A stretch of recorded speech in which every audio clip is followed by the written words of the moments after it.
ফারা কুরআন শরীফ জানিও নিশ্চয়, 30 ফারা কুরআন শরীফ জানিও নিশ্চয়।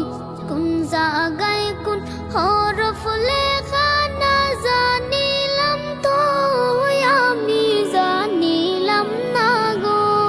আল্লাহ মরণের কত দিন বাকি, আমার মরণের কত দিন বাকি, আমি জানিলাম না গো। আল্লাহ মরণের কত দিন বাকি।